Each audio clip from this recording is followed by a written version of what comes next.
most welcome to this week's video webinar. It's Friday the 16th of September, and just for this week we're now recapping the week gone, but normal service will resume from Tuesday next week after the bank holiday. So let's just recap what's happened in the markets over the week and have a quick look at what we can expect for next week. So we've seen prices drop off quite a fair bit over the last 2 weeks. They are now consolidating ever so slightly at this support level they found.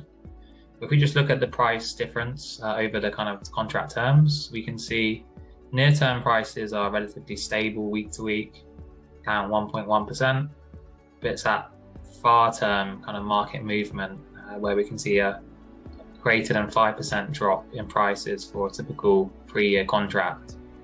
So that is a changing dynamic in the market, and we're seeing further dated contracts discount much more heavily compared to near-term prices right now. Quick look at power, we can see a similar pattern. However, it's fair to say the losses on power are greater. Over the last kind of few weeks on these webinars, we have been saying how power prices have been running up in value at a greater extent compared to gas, and perhaps they were just a bit more inflated. So that's potentially a reason why the losses are a bit more greater there.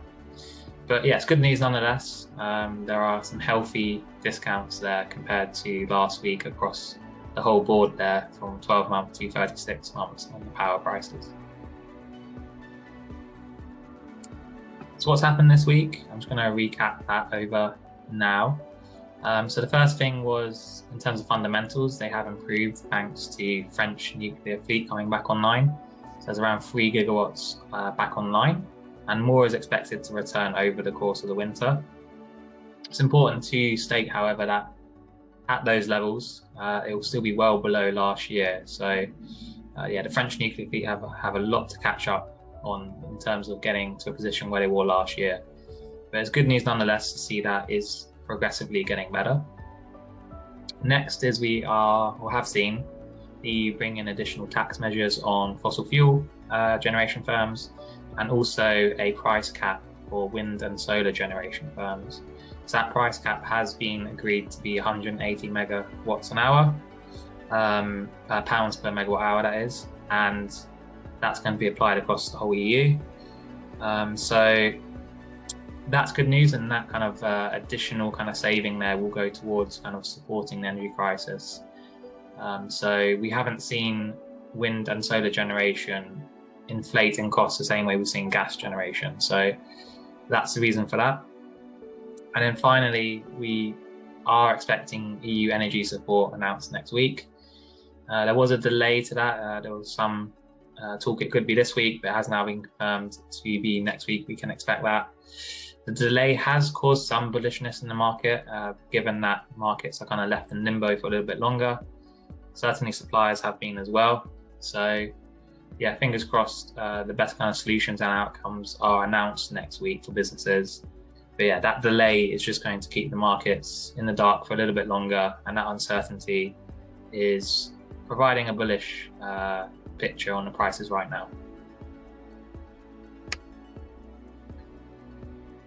Looking at next week's outlook, we have a few things to pick out. So firstly, some colder weather is on the way.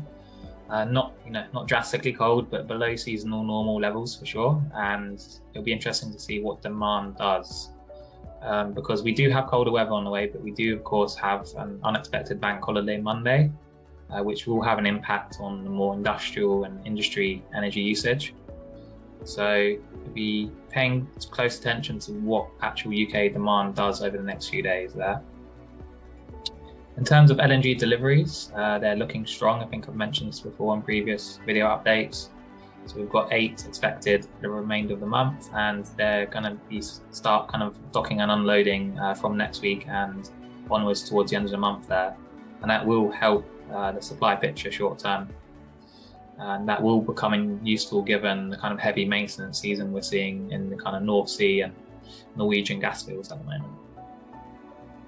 And then, as I mentioned in the previous slide, we should get clear confirmation and details from the government on how they intend to support businesses in the UK over the next kind of 6-month period, helping this kind of energy crisis. So there should be hopefully clear plans on the mechanics, the kind of timeline, and how it's all going to operate as well.